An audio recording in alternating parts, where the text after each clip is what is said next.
لعن الذين كفروا من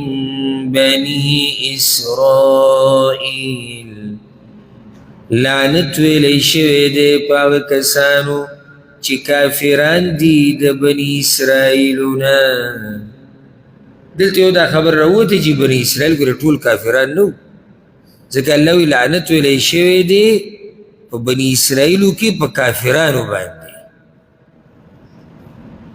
لکه اوس د موسی علیه السلام قوم ټول خو داسې نه و چې کافرانو، ښه خلک پکې. دا مسله قرآن کې ځای په ځای بیان شوې. نصارا حواریین پکې وو د عیسی علیه السلام خاص ملګري، دینداره خلک پکې. خو الله وی کافران چې پکې کوم وو په هغوی لعنت ویلی شوی. بني اسرائیل چې کله وویلی شي دي کې یهود و نصارا ټول دننه راځي. اسرائیل لقب د چا و؟ یعقوب علیه السلام. او بني دا بچو ته ویلی کېږي، بچي د یعقوب علیه السلام، دا ټول پکې دننه راشي. نو په یهودو هم لعنت ویلی شوی دی، په نصاراو په کافرانو. على لسان داود وعيسى ابن مريم،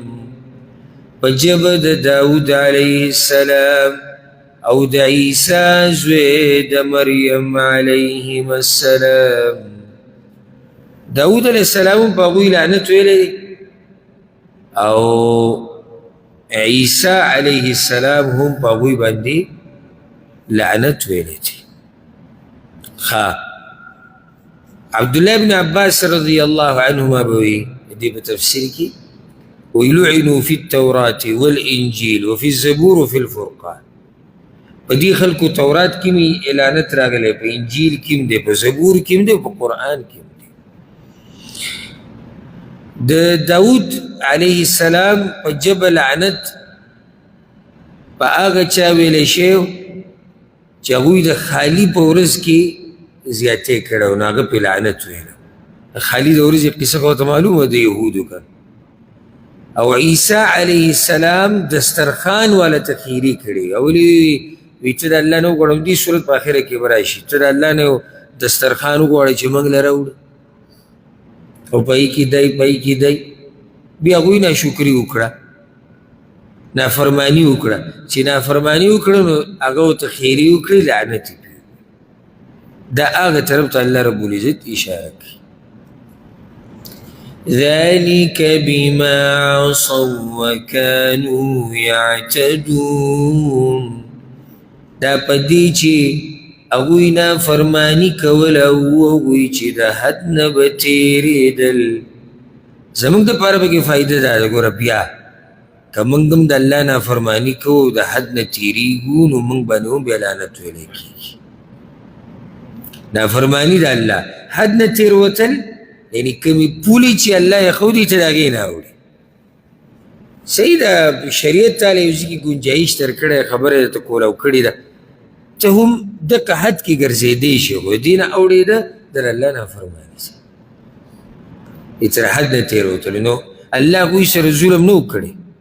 دا لعنت چې په هغوی باندې ویلی شوی نو هغوی د دې څه د دې حقدار و. هغوی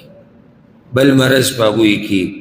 كانوا لا يتناهون عن منكر فعلوه.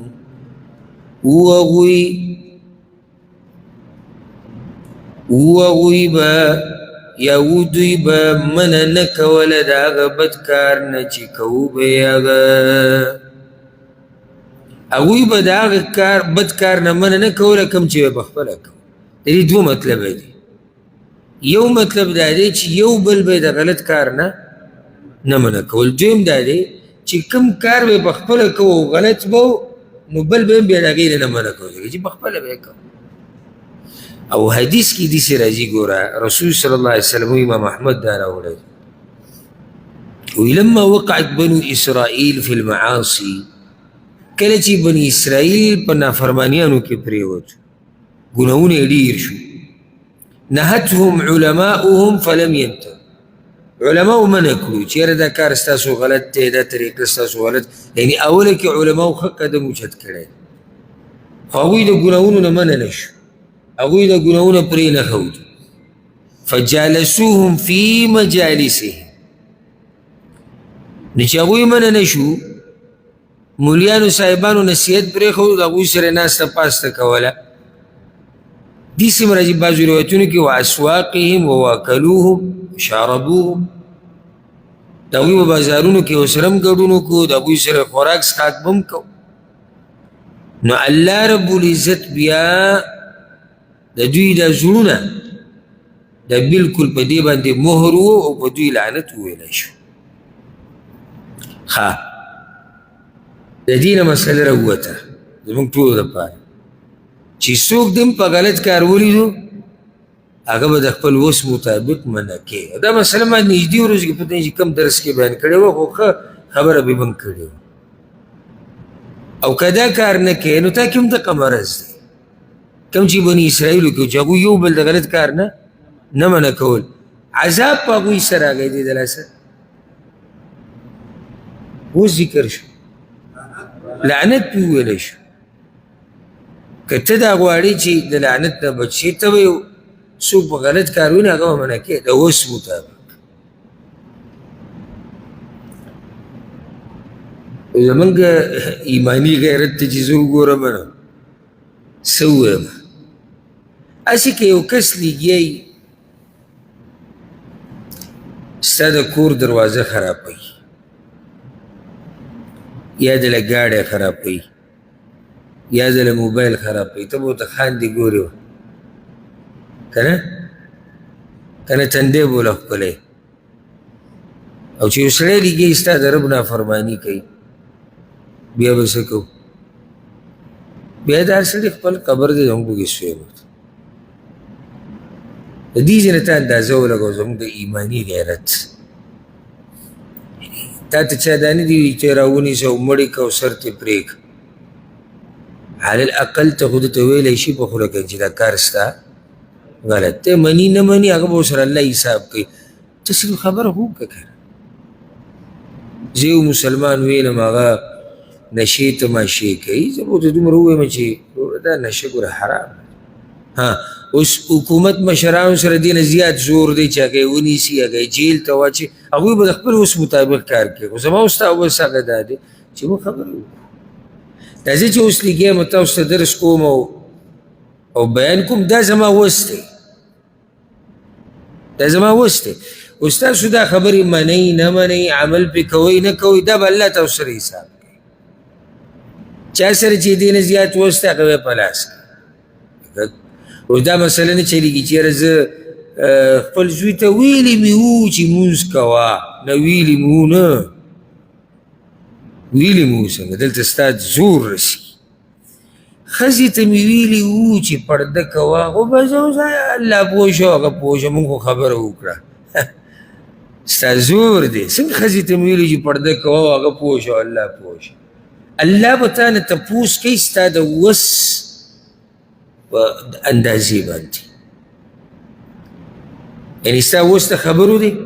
الله تعالی د دې خبرې تپوس کوي. ستا وس د زور دی، د لاس دی، الله نه د لاس تپوس کوي. ها ستا وس د جبې هم نشتي، هغه حدیث دی که مشهور حدیث دی په صحیح مسلم کې، فإن لم یستطع فبقلبه. یو سړی د جبې طاقت هم نه رسي، نو بیا په زړه سره. په زړه سره څنګه؟ په زړه دا کار بد وګڼو دا ځای پرېږده، که دې اوس هم زموږ نه رسي. رسول وسلم وایي او دا د یېرې خبره ده، او وایي د دې نه اخوا، د دې مرتبې نه اخوا د شړشمو د دانې امر ایمان هم نشته. واضح ده. اولنې موږ وایي زموږ اوس نشتي، زور زموږ نشتي، صحیح شو. دې مرتبې ته راشه په خوله ورته وینا وکړه، په ژبه وینا وکړه، وایي چې د دې اوس هم زموږ نه رسي، نو په زړه کې دا کار بد وګڼه، ته ترې جدا شه که نه. وایي نه چې دا هم نشو کولی. رسول وسلم وایي دې نه اخوا د شړشمو او دانې امر ایمان هم نشتي. دا خو ما ورته کولی شو کم څه، که دا هم نشو کولی. سړی زما خوا کې ناست دی، فلم ګوري، سندره ګوري،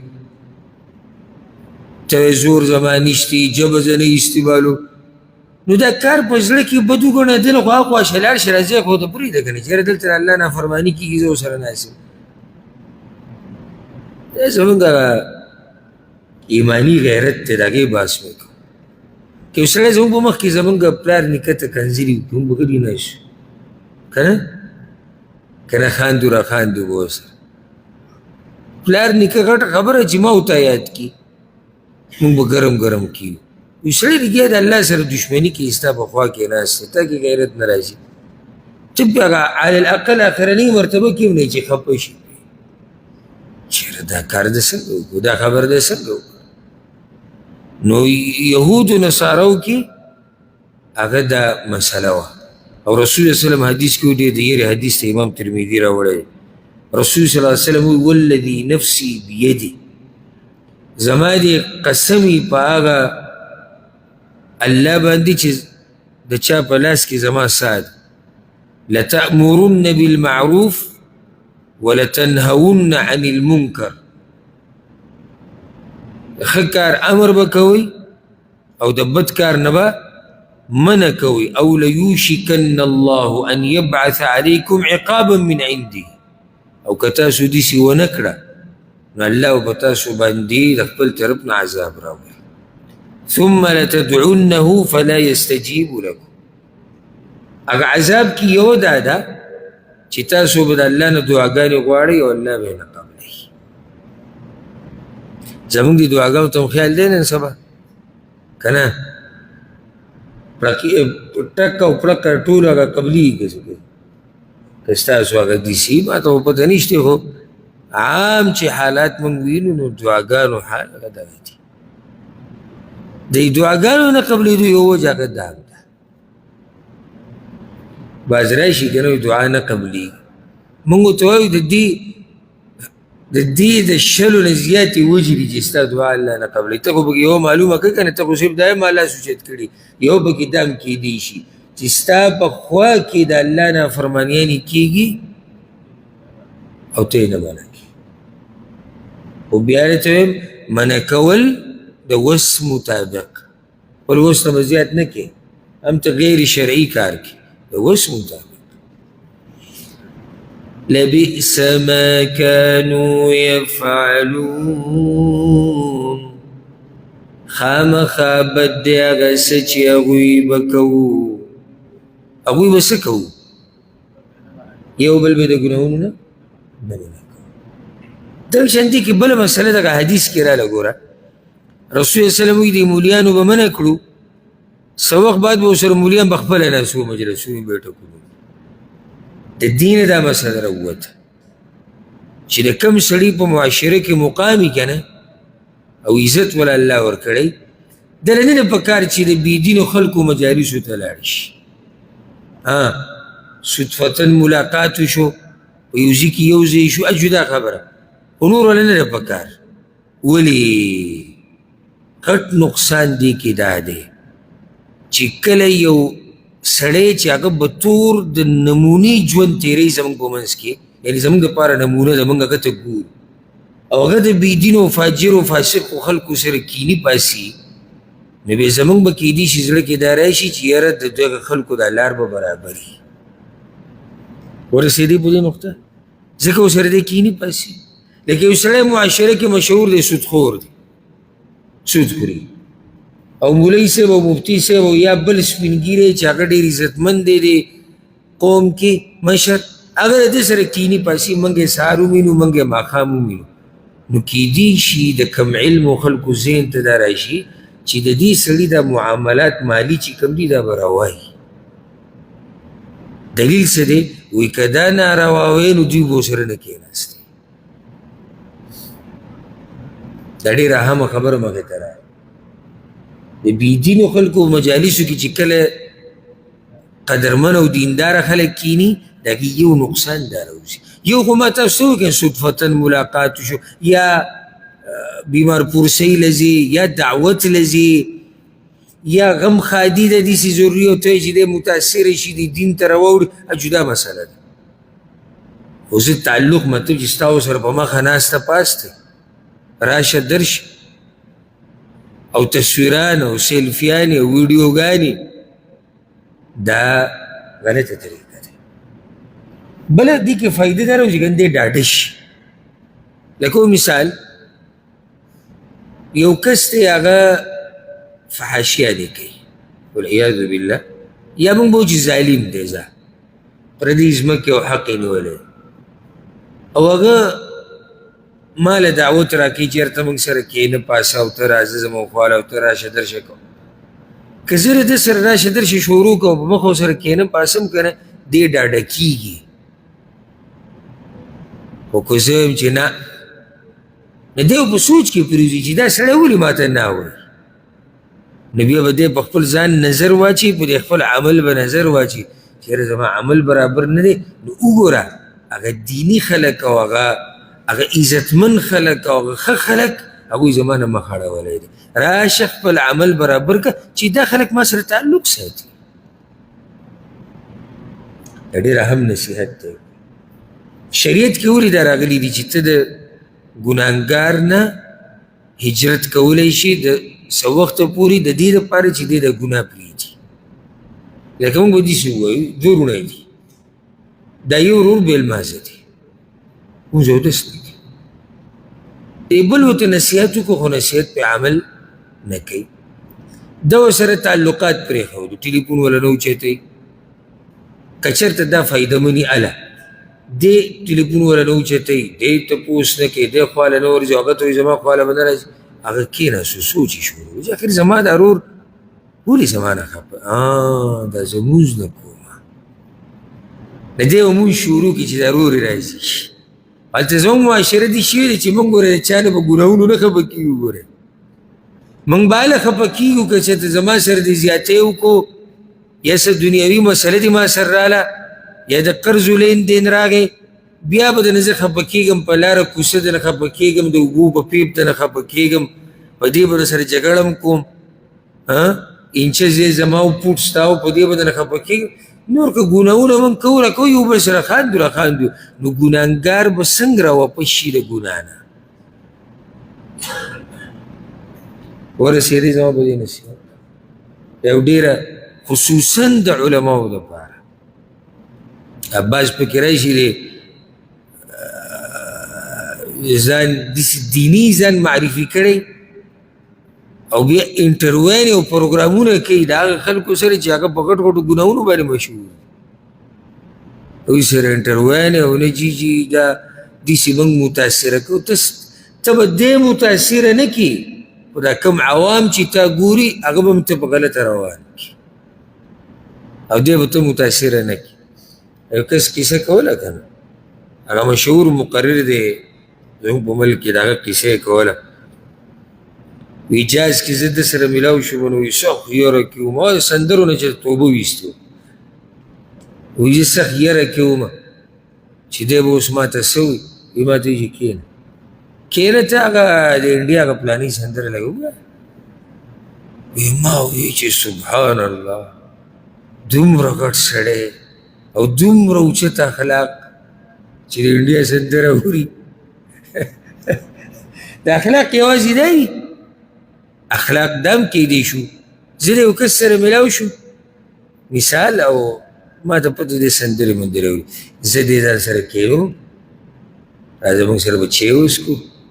موږ کره به لاړ شو یا راځه بل څه ځي ته به چکر ولګو ته څنګه یې ښه صحت دې ښه ورې دا اخلاق نشي کېدی اخلاق خو دی او بیا زه دې ته په طریقه په خبرو کې ووایم چې دا ستا د عمل صحیح نه دی ورته زموږ ورور یې ته قدرمن سړی ښه پوه سړی پلار نیکه دې ښه خلک وو او ته دا کومه لار چې رانیولې دا صحیح نه ده که نه زه به لازم د ده نه یو دوه سندرې اورم وی ما ته وایي چې دا هغه پلاني سندره ووایه د انډیا وی ما ورته شروع کړه وی هغه ما ته دقه شان داسې ناست اورېدی وی بیا چې ما ختمه کړه وی چې بله نو وی تاسې عجزي ما نه ده لیدلې داسې عجزي هغه ما نه ده لیدلې چې کله یو دیني شخصیت عالم دی نه دی خو لکه معاشره کې مشهور شوی په دین دی چې کله هغه د ډم نه سندرې اوري او دا وایي چې ګنجایش پکې شتي نو ډېره ګرانه دی چې دا سړی د سندرې اورېده او د ډمتوب پرېږدي الله دې زموږ په حال رحم وکړي الله دې موږ ټولو ته هدایت نصیب کړي او زمونږ معاشره کې چې څه هم غلط کارونه دي رب العالمین دې ختم کړي. ډېر موږ چې درته حقیقت ووایم زه ډېر سخت په دې خپلو خلکو خفه کېږم ډېر زیات د زړه نه. یو خو دا زه عبادت ګڼم، دویم دا چې زه په داسې ځي ناست یم چې د هغه ځي باندې چې څوک کوم کښېني دا د هغه ذمهواري ده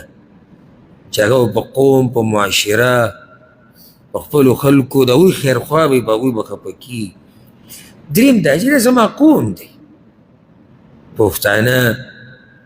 چې ګډوډ کېږي موږ پرې خفه کېږو چې ترقي کوي په نیغه لار روان شي دین او دنیا کې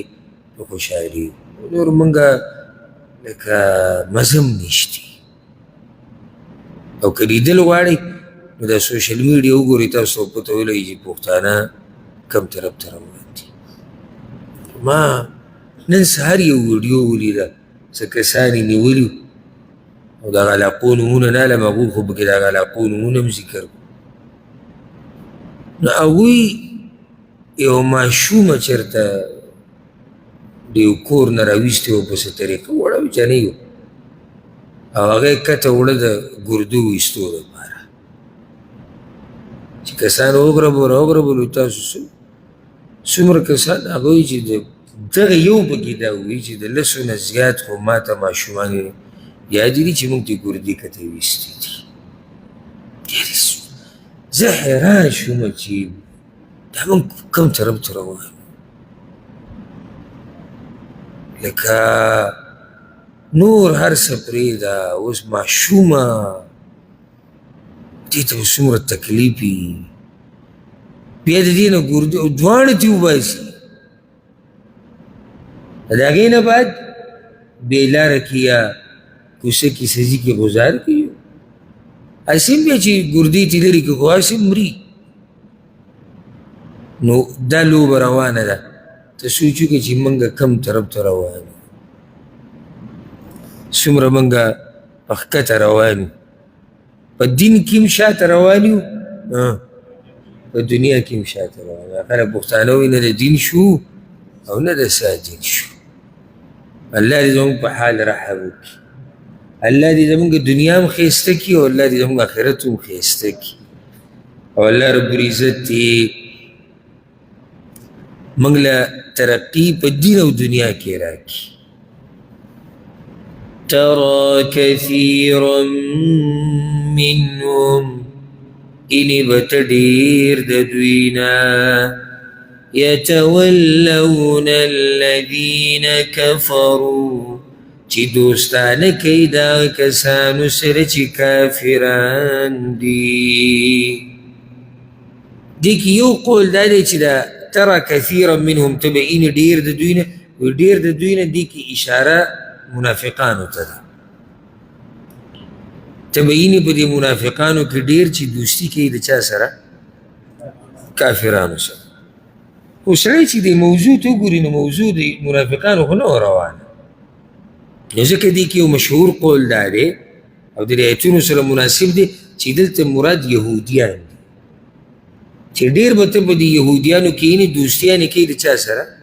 کافرانو سره حالانکې ښه ورته پته دی چې دا مسلمانان موږ ته نږدې دي او د دوی تذکره زموږ په کتاب کې د دوی د پیغمبر تذکره زموږ په کتاب کې په کار دی چې د مسلمانانو سره دوستي کړی وی ایمان یې راوړی وی صحیح خو الله وایي داسې ونه لبئس ما قدمت لهم انفسهم خامخا بد دی هغه څه چې مخکې لېږلي دي دوی لره نفسونو د دوی ان سخط الله علیهم دا چې غضب وکړو الله په دوی باندې. او مشهور هم دا ده چې المغضوب علیهم څوک دی غضب چې پې شوی دی یهودیان دي. نو الله وایي دوی بد اعمال مخکې لېږلي دي. یو هغه بد عملو کې دا دی هغه بدو اعمالو کې چې مسلمانان یې پرېښودي دي او دوستیانې د کافرانو سره کوي. وفي العذاب هم خالدون او په عذاب کې به دوی همیشه ولو كانوا يؤمنون بالله او کچرت دوی ایمان راوړی وی په الله والنبي او په دې نبي وما انزل الیه او باغ کتاب چې نازل شوی دی هغه ته ما اتخذوهم اولیاء دوی به نوی نیولی هغوی لره دوستان ولكن كثيرا منهم فاسقون مگر ډیر د دوی نه نافرمان دي کچرته دی یهودو صحیح ایمان راوړی په الله باندې والنبي نبی نه مراد کوم نبی دی رسول صلی الله علیه وسلم او په هغې ایمان راوړی او په دې قرآن ایمان راوړی نو دوی به د کافرانو سره دوستیانې نه وي کړې متخذوهم اولیاء وجه څه ده ولكن كثيرا منهم فاسقون مگر ډېر د دوی نه څه دي الله وایي نافرمانه دي معنی چې بعض خلک پکې شتي چې ایمان یې راوړی دي او سیرت کې هم د هغې تذکره شوې ده او په بعضو نورو درسونو کې هم تذکره شوې روان درس ته به انشاءالله شروع کوو د 82 نمبر آیت نه